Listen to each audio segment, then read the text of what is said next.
Hello, Federalist Foster here to talk to you about your last key document for apgov, which is Letter from Birmingham Jail by Martin Luther King Jr.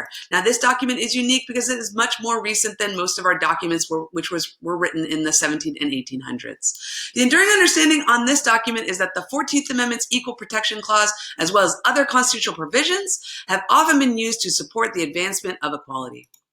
Basically, this letter explained the importance and the value of the nonviolent resistance to racism and injustice. Martin Luther King urged individuals to take direct action through peaceful civil disobedience by refusing to follow laws that were specifically designed to support segregation and discrimination.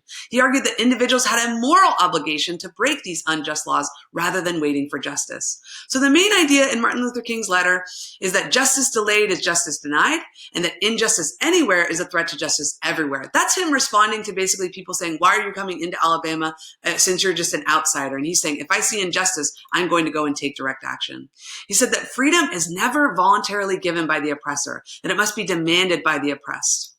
He also said that all people should be treated the same under the law, and that the 14th Amendment of the Constitution, Equal Protection Clause, supports that belief. He said that nonviolent direct action seeks to create urgency for legislative actions. That's why we need to do marches and civil disobedience. He countered the claim that civil rights protesters were agitating. He said that basically they were just pointing out tensions that already existed and that those were some uncomfortable truths.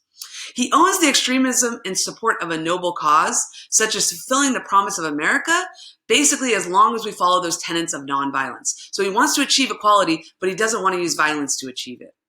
How and when did we see this in class? We read excerpts and we answered questions. We also completed an APARTS worksheet to understand the document.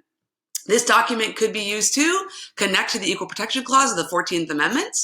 It could be used to explain and defend the civil rights movement.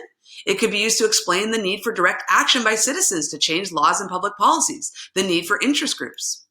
It could also be used to defend the nonviolence movements or describe the beliefs of Martin Luther King Jr.